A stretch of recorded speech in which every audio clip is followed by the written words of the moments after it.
It's the Steel Deal. It's Brad and Nick. Yeah. Thank you guys for being here. It's the off season.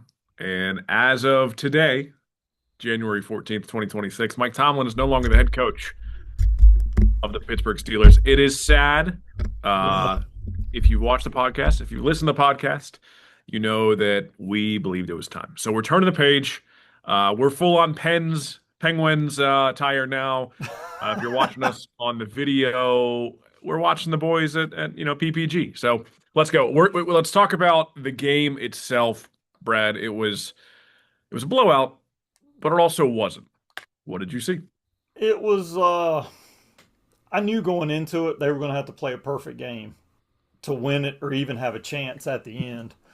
It but well, obviously the longer it went on, you could see that the defense was just going to get tired. They weren't going to be able to keep them in the game, and Houston's defense was just I admit I should have watched some game film more than just like the 10 minutes of when they played Buffalo when Buffalo Yeah. almost came back to beat them. I saw that game. And then I read the stat lines before we, did our podcast last week. And I was like, okay, yep, they rank high, but maybe we can get something going and maybe playing Cleveland without DK, as strong as their defense is and as much fits as they gave us, maybe that'll give us some insight into playing Yeah. Houston some. But that Texans defense needs a freaking nickname. That's all I know because Warm. they were a wall. I mean, Yeah. I don't think I've seen a team tackle that well in 10 years. I mean, for me personally, anyway, that was Yep. just. And, the flea flicker attempt, we got the ball back on that. We blew that up. We were doing some good things defensively early. The first offensive drive was impressive. It was like, okay, this looks encouraging. It looks like we're going to be able to get something done. But nope, they shut that down. Yeah. And it Yeah. exposed who we are this season, an Yeah. average football team. Absolutely, and that's kind of how it felt. I said last week, if we get to Stroud, we have a chance, and we got to Stroud, and we had a Yeah. chance. But that defense was phenomenal. Again, obviously, we're rooting for the Steelers to win, but also you just have to appreciate what you're watching sometimes. Hmm. And that defense is so good. Will Anderson and Daniil Hunter are so good. Troy Fatanu, who's had a great season. There are a couple writers saying he's worthy of an all-pro vote. As a Hmm. second-year player, really a rookie because he missed so much last year. Yeah. For him to that was his welcome to the NFL moment. That truly was. I thought Dylan Cook was okay. I also didn't realize Dylan Cook's 28 years old. I thought he was like 23, 24. He's been on I a think. practice squad for a while. Well, I think he's been. He didn't he come from Tampa Bay? I think he's been in the league for 3 or 4 years Yeah, already. I thought he was just like, he played in Montana 3 years ago type thing. Yeah. No, I thought we were outmatched in every component. I have to give major props to the defense because they kept us in it, and Hmm. it was 7-6, but it felt like it should have been like 28-6. Yeah. Like That was. someone's tweet said, the Houston Texans are blowing out the Pittsburgh Steelers 7-6 right now. Like that's what it felt like. It just Yeah. felt like we It were was. pushing the metaphorical boulder up the hill, and we just kept having it roll back up on us, and the Texans were just doing whatever they wanted. They just kept making mistakes. The defense did their job. Mhm. The offense did not. The stats are ugly offensively. Rodgers in probably his last career start game, Mhm. likely 17 for 33, 146, and a pick six. Warren and Gainwell combined for 63. We were texting a bit during the game. They could not get that run game going. They just No. couldn't. Mm-mm. And then DK was our leading receiver. He came out the gate hot, And then that hot. one drop pass, and that was. I just, and I feel for him because it's really cool if you when you're watching the game, if you kind of tune out the game and watch a player, you see what's happening. And you saw with DK, he's getting bracketed every time. He's just got nothing, and none of our other receivers stepped up. Thielen made a good catch. It was such a bad offensive game. I'm sitting here wondering how the hell Arthur Smith is getting head coaching interviews. Yeah. Yeah. He's. I saw just it was a headline of a YouTube video, I believe. It was talked about they're getting ready to start interviewing coaches, and then it said Arthur Smith, Aaron Rodgers both not coming back. Correct. Yeah, I watched Art's press conference today. I'm just gonna pull it up on my phone because I made a couple notes and I didn't write it down anywhere else. So pardon me here. Good I notable notes. will say, while you're looking that up, that Yeah, it was surprising that he's like, yeah, I wanted him back for another season. I wanted and him. that was my first bullet. I said Art was quote willing to run it back next year, which I thought was kind of like, oh well, good thing we didn't because it would have been bad. It would Yeah, have been 9-8 and a playoff loss. Like yeah. the new head coach will not come from the current staff, which I think is very important. I mean, that Hmm. means no Arthur Smith. I know Eddie Faulkner's a great running back coach, but and he stepped in as OC after we fired Canada. Like you got guys who are able to coach, but being a head coach is a little bit different. The new head coach will be able to choose their own staff. I think that is Mm. very important. Oh yeah. Um, Obviously, which way do we go? Do we go offense? Do we go defense? That's going to impact a lot of things. If we hire a young defense guy, maybe you keep on a veteran Arthur Smith. I'm not saying we should, No. but have the option to bring in their own guys. That's important to me. The search will take weeks. They expect Art said he expects to coach in place before the combine, which is February 23rd. Looking at past Steelers head coaches, let's go back to the moon landing. It's typically been the week of January 22nd in whatever year it is. It's been that week. I think this one's going to be a little bit different because I think, we have more resources available to us now. I thought Art said that Tomlin's resignation was, quote, a family decision, not a football decision, which I think is big. 'Cause I think we just saw he was tired. He just looked Oh yeah. like SpongeBob SquarePants when he had the suds. Like that's what Mike Tomlin looked like half the season. And that he, quote, does not expect Aaron Rodgers to be back, which I think No. was that's fine. Thank you, A-Rod. It was a fun year. It was really cool to watch just a guy that talented play for us. And another thing to note, he said the standard is to compete for a championship every year. Yeah. So we're not looking at a rebuild. Um, it's an ugly loss, but this is a new chapter in the Steelers, and we can sit here, we can break down the Houston game, but you can look back at pretty much every other wild card game we've had. I, this one wasn't, again, scoreboard says it's a blowout, but I don't think it was. It was so close until that strip Mhm. sack, and as you said, the defense was just they were so tired, they were dead. Yeah. I think the Baltimore smashed us last year. The year before against Buffalo, they jumped out on us and we came back and we had a little bit of a chance in that game until Hmm. Buffalo. I think we pulled within 24-17, and then Buffalo said, we're going to show you what a Yeah, real football team's about," and they shut yeah, us down, and that was it. But that was like late into the third quarter, I believe. yeah. Yeah, Uh, so scoreboard shows it's a blowout, but again, we watched the whole thing. Obviously, it felt like it was over after after they went up by 8. I was like, oh, this thing's done. yeah. But Hmm.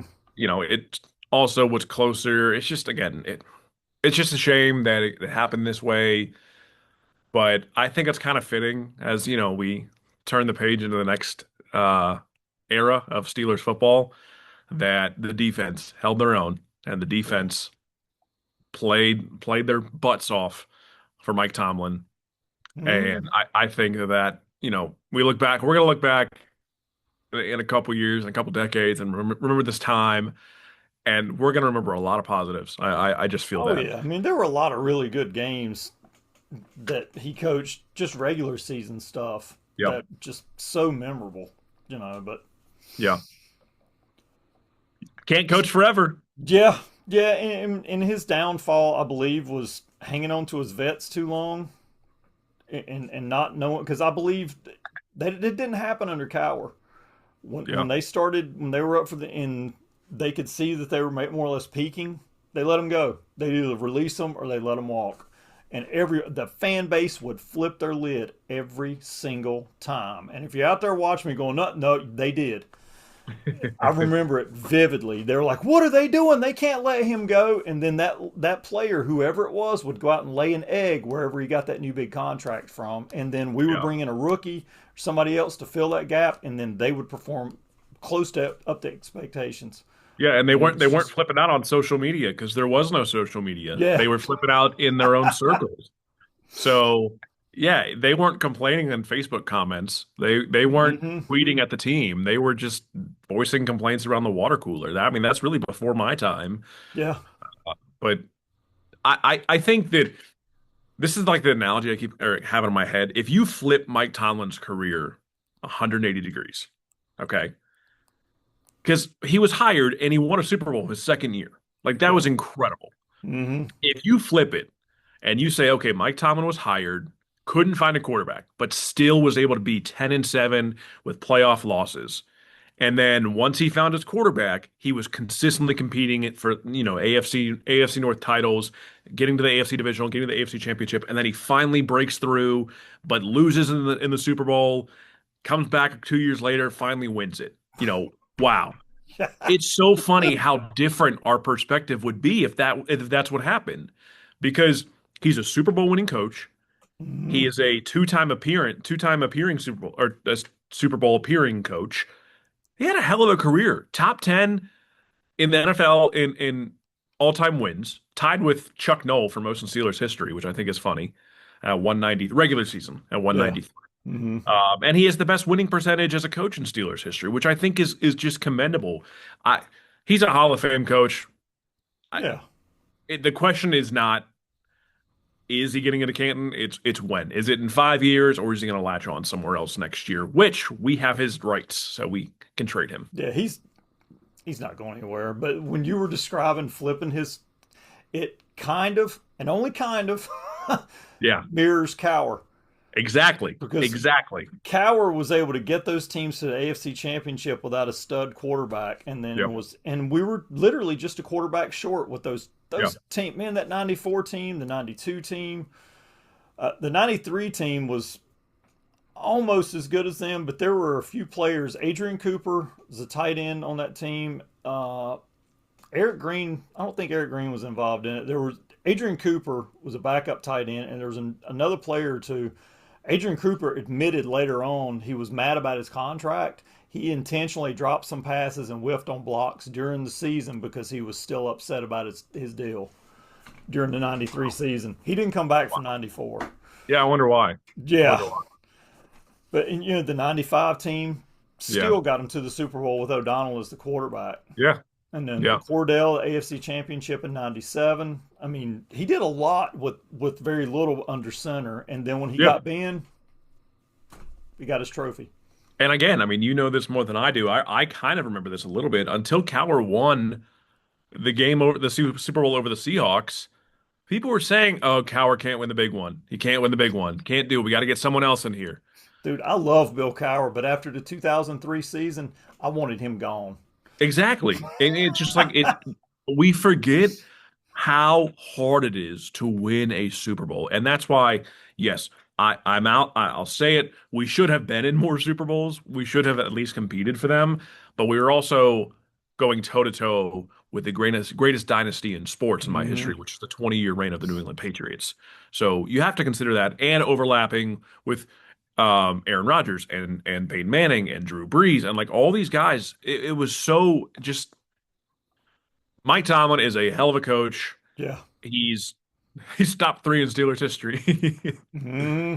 And It just he incredible career. We could sit here go on for him. The stats they're just insurmountable. They are. yeah, and no Do you doubt have about any? that. Again, he was hired January 22nd, 2007. I had just turned 12. Let's What put that date in. was Cowher hired? I'm gonna guess like January 23rd. Let's see. Live podcast recording here as I Google. No, I don't want AI. January 21st, 1992. Oh, So, okay. so again, that same. Um, when Mike Tomlin was hired, I kind of vaguely recall it. But I was 12 years old. I just turned 12. I was probably celebrating my birthday at like a bowling alley or a laser tag. Uh Um, Shout out to my parents. I'm sure I had a great time. Don't remember it. What are huh. some iconic things that you remember early on in his career? uh, the news. After a game, he would set all the players down in the meeting room and Yeah. he had I guess like his slideshow projector, Yeah. and you could make the news by doing good things. You could also make the news by doing bad things. Yeah. And he would call you out in front of the entire team, and there'd be a picture of whatever you screwed up in the game, or footage. I don't know. Obviously, wasn't in the room, but Yeah. used to read Yeah. about that a lot. I hadn't read about it in years that he even does that anymore. But that was always thought that was really cool because that was just a way to hold everybody accountable by showing the good and the bad all at one time with everybody sitting in the room. Yeah. I think that the Tomlinisms that come out are so, a lot of former players of his and coaches and just guys around the league have all kind of voiced their support for Mike Tomlin. And I forget who, it may have been Trey Essex. I forget who it is, but someone on Twitter said it's pretty uncommon for a guy to get his flowers when he's alive. Like usually these are kind of the kind of things you say about someone when they die, when they move Yeah, on.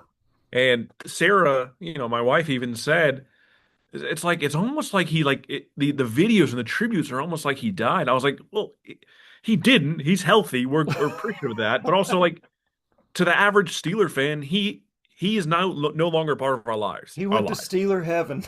He climbed the stairway to seven, and he's up there with Myron Cope. He's up there with all the greats. But no, he's getting like all these compliments about him, and you're seeing all these little Tomlinisms. Oh, Willie Cologne talked about how he like saved his life, literally like saved his life. How Hmm. he was dealing with a dark depression period. He was injured. He couldn't be on the field. And usually, when a player is injured, they don't travel with the team. And Mike Tomlin was like, "Nah, you're coming with us. You're coming with us. Like Yeah. you're traveling with us." And Willie was like, "I was sitting in my house just drinking." Or Jay Sternberger, who played like 6 games for the Steelers like 7 years ago, I don't even said recognize that name. he's a tight end. He said he got to Pittsburgh. He didn't know anyone. It was Thanksgiving. He had nowhere to go. And Mike Tomlin called and said, "Hey, come to my house. You're coming to my house for Thanksgiving." Whoa, wow. Like you're just hearing all these stories about the person that Mike Tomlin was. And that's disregarding who he is as a coach, just Hmm. as a person. Just such an iconic person. I think everyone would just love to sit down and listen to Mike Tomlin talk. But talking about favorite things that he did, a couple of them have said that he would put up during like training camp and preseason battles, he'd put up a picture on the board and it would be two dogs and a bone. And he would put the players' names competing for that position as the dogs. And he'd Oh, say, wow. two dogs, one bone. And like the players like, okay, okay. Well, it's Never like heard that story. yeah, he Wow. just had all these cool things that he would do to get the best out of his players. And I think it worked. I really think it did. I think, obviously, the holding on to guys for a little bit longer,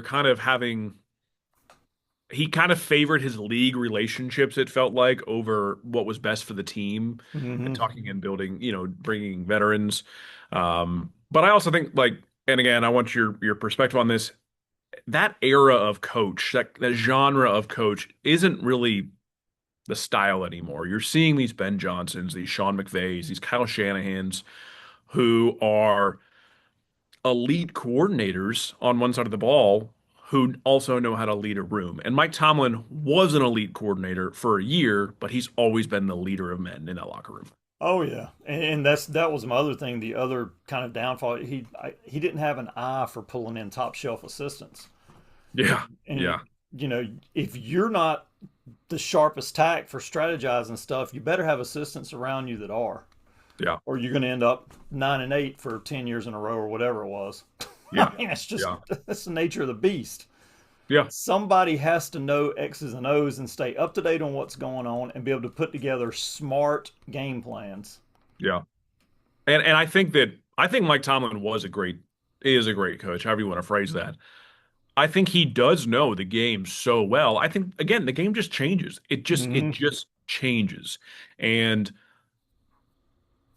unless it's like when we all get going in our careers, we're all, let's go. I'm going to contribute to the company. I'm going to make all the stockholders money. They're going to love this, right? We're all in for it. Yeah. And then you get older and you're like, man, I don't really care about the new trends or whatever new data points. I'm just here to do my job. And he Yep. had to battle that. That's something we deal with as humans. He had to Hmm. deal with that as a coach. And I have no doubt that he was up till 2 a.m. every night watching film and getting better. But that drive slowly dissipates. And over the course of 19 years, it's just going to happen. Oh You're going yeah, to lose your no doubt touch. about that. And the Rooney family is not liquid rich, so they weren't throwing money at coordinators and coaches. Yeah, yeah. So he stepped down, and now we got some new stuff to look forward to or speculate on. And Yeah, the interview for Flores is already lined up. we've So got five. apparently they love Brian from the year that in was 22 he was there. Everybody in the I think so. organization just like fell in love with him.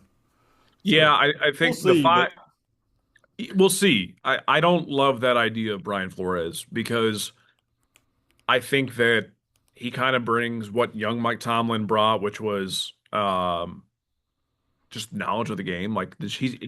Brian Flores is an elite coordinator. He was an elite mhm, coordinator in New England. His defenses in Miami were always fantastic. They were, obviously been good in Minnesota, but he has struggled to lead a locker room. yeah, And I I just don't know if you want to risk that. nope, So he would not be my top pick for that. Also, I just don't like hiring retreads. yeah, Like let's try something new. hmm Um, but they've officially put in, I believe, five requests because you have to request to interview them. Chris Shula, defensive coordinator for the Rams, yep. who is probably my top pick right now.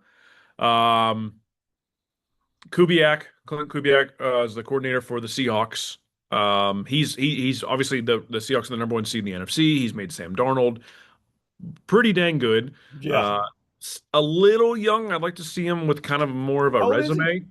Um, and then Brian Flores, Anthony Weaver, which I thought was interesting. He's currently the defensive coordinator in Miami. He was He the was a former Raven. former defensive coordinator in Baltimore, and they were terrible under him. Their defenses were really bad. I don't really understand that. Yeah. And then Nate Scheelhaas. I hadn't heard that name at all. He is, oh man, the Yinzers are gonna love it if this is the guy. He is the passing game coordinator for the Rams. So he is Sean McVay's number two on offense. Oh, He was the offensive coordinator at Iowa State like 2 years ago. He's young. All these guys are like young, mid 30s, early 40s. And I my pick right now, obviously like logistically is Chris Shula. I think there's a connection there with the Shula family. Um, but Nate Scheelhaas is ripe for a Pittsburghese accent. wow. You want to hire Interesting. Nate Steelhaas, you're gonna get You all just the like Yinzers saying up his there. name. He's on the sideline of Acrisure. So no, I think we put in a request for Jesse Minter, who's the DC of the Chargers. We're Yep, I moving saw that too. quickly. That's not a Yeah, bad move.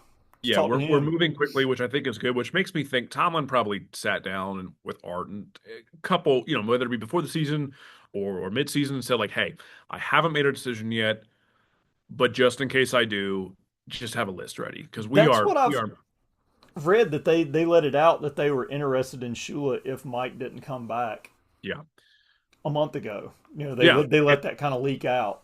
yeah So him and Marcus Freeman, who's the coach for Notre Dame. yeah, I think the scuttle has been around the league, but I guess it's a tight knit enough fraternity that they were all Yeah like, "Hey, look, this might be going down, and your yeah name's going to be on the list, dude."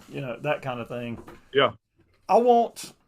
I love defense. Defense is. I mean, I loved watching Houston's defense if it weren't against Pittsburgh the other night. right. But I want one of these stud coordinator offensive guys that's ready to become a head coach to lead the locker room that can take a quarterback that say Will Howard and can turn him into a star like Shanahan's turned Brock Purdy, Mr. Yeah Irrelevant, into yeah a guy that, I mean, he's played in the Super Bowl. He's threatening for another one now this yeah season. That's what I want. Somebody can take a diamond in the rough and turn him to a borderline all pro or an all pro quarterback under center so that Mhm. we have a chance to win a championship when we don't have to draft a guy in the top 10 to get it done. So you would prefer an offensive coach? Yeah, but he better bring a really good D coordinator along with him. That's what Yeah. I mean. Yeah, I'm kind of going back and forth on that because I'm with you. I'm like, yeah, like let's get the OC in there, the passing game coordinator, because that way we have an offensive minded head coach who's not going to leave for a head coaching job, right? Like, that's the risk. You hire a young coordinator or a young guy to be your coordinator. He's getting head coach interviews. I mean, the Hmm. Jacksonville Jaguars have been perpetually for how long? They Yeah. have one good year, and both of their coordinators are being interviewed. Their offensive coordinator is 29 years old and just interviewed for the Browns job. It used to be like that when Cowher was coach. I mean, everybody was getting interviews. Yeah. Almost every season, guys were getting interviews and they were leaving and going to coach somewhere else. I Yeah. mean, he turned out coach after coach after coach. Yeah, it happened. So yeah, I'm kind of on the fence if I want defensive or offensive. I like the idea of, I guess I would say my dream pairing, but it would be a short term thing. Would be Chris Shula on the Rams, and then to bring Shieldhouse as the offensive coordinator because Shieldhouse does not get to call plays in for the Rams because that's McVay's job. Uh huh. But you do that and you risk 1 year of this guy, and then he's out, and you're kind of back in the same position. You know, I if we brought Shula on, I would like to see, and this is not being, I guess it's kind of being a homer because I'm familiar with him, but I Randall know what you're L. saying. Yeah, yeah. I Because don't know if he's he's been a ready for really it. good wide receiver coach for several years. Yeah, You know, I just he don't might know be if ready he's to make ready that for that. jump. I mean, How long I has he don't been know. coaching now, though? I mean, I assume since he got out of playing, Yeah, so he's probably got at least 10 years in. yeah, I think he's actually with the Bears now. I think he's the uh wide receiver coach for the Bears because he was with Okay, Ole because I Miss. know he was with the Lions, and for some reason I thought he went over to the Commanders. He played for the Yeah, I Washington. remember that. But Um, but hmm, I don't know. But I'm with you there. People are like, oh, we should hire Randall L as OC, Larry Foote as DC, yeah, and Bears. whatever. It's like there is a there there is a Steeler way, yes, Hmm. but the Steeler way is to win, and I Yeah, don't care who it is, yeah. as Neither long do as they I, win. but I think that he would be a good if we ended up with a defensive coach, a good guy to talk to about running the Yeah, offense. He's their assistant head coach and receivers coach in yeah. Chicago. They probably don't have an offense coordinator because Ben Johnson is again Yeah, I guess not. I didn't. I just Googled where's Randall L coaching. yeah, which something that I think needs to be considered is Mike Tomlin was making a lot of money. He was one of the highest paid coaches in sports. And we talk about the Roonies not being wealthy, liquid wise, they don't have cash sitting around. The money that Mike Tomlin will not make can go to a broader assistant pool. Like, yeah, you're still gonna have to hire someone and pay him 12, $13 million a year. Mike Hmm. Tomlin is probably making like 23, 24. Like, Yeah. so now you have money in there to hire assistants, and I really, really hope that Art sees that. Like, look at the successful teams in the NFL. They have such a diverse pool of coaches who do different things so well, and that also helps because whenever you lose one of them, you have someone to replace them with. Yeah. But Exactly. I don't know. We'll find out here. I mean, I would expect in the next 3 weeks we have an answer. I really don't think they'll let this linger. Yeah. The thing Like you about the said, it'll Steelers. probably just be like a week and a half before they're announcing the new coach. Yeah. Well, the only thing that's going to hold them up is if we're interviewing coaches for teams in the playoffs still, because they can't interview in person. Ah, gotcha. Yeah, that's right. And Because it of was that only during list, the you bye have, week, right? yeah, of that list, you have three who are currently in the playoffs. Ah, Two Rams, one Seahawks. So, again, you could look elsewhere. I'm just curious how, and not only do you have to get the coach in place, that coach has to get his staff in place. mm-hmm. So you want all that to be rolling before the combine comes. But it's a new era and it's exciting. It's sad. It feels weird. It's like your next door neighbor just moved away. It's like, hey, I've lived next to this guy for Yeah. 19 years. We wave hi to each other. I really appreciate he always cuts his grass. If he's got, extra beer or two, he'll offer me something. I love that guy. I don't really know a whole lot about him, but that's kind of what it feels like. But we are in a new era That's right. of Steelers football, and it's exciting. It's exciting, and it's the unknown. Mm-hmm. It could be bad. It could be bad, but history shows and history suggests that the Pittsburgh Steelers will not be 3-14. Yeah, and you got Omar and Andy Yep. there. They're going to be part of the interview process. Andy coming from Philly in their coaching hires. He's going to have some input, and I believe they'll be successful with whoever they pick. unless they hire Mike McCarthy or Yeah, please Doug no. Peterson. Do not hire those guys as like senior consultants. That's fine. That's great. I'm all for it. Dude, I saw an article earlier this afternoon. It's like the head coaching candidates for the Steelers. I clicked it open in between lessons reading it. They listed 19 coaches that were possible. I was like, they're not going to interview 19 guys, and this is just a fluff No, article with all these names. I mean, come but on. that means in 6 months they can go back and say, "Look, we got it. Yeah, exactly. We were He was on right." our list. So, all right. Well, the season is over, Yep. and this has been our first full season of the Steel Deals. So, again, thank you to everyone who's watched and who's Mm-hmm. commented and who's listened and told a friend. Like, again, we're just two guys. We're moving into off-season content now. We'll talk about a lot of What's different stuff. The coaching search. We'll still talk about the playoff games. I think obviously we're football fans, so we'll kind of keep an eye on that. I mean, I'll watch every single one of them, We'll probably and put then we'll some get speculation soon about players, who's coming or who's going. who's going. Is Who do you think this new coaching staff is going to move out, or yes. what kind of moves are they going to make to try to better position themselves in the draft when the new guy comes in? He's like, yeah, he's run his course. We need to move him. A lot of unknowns. But Yeah, if you're watching or if you're listening and you have an idea that you want us to talk about, let us know. yeah. Drop it. Let us Drop it. know. We're happy to, I should say, Brad's happy to respond to your comment because I often forget that those comments exist.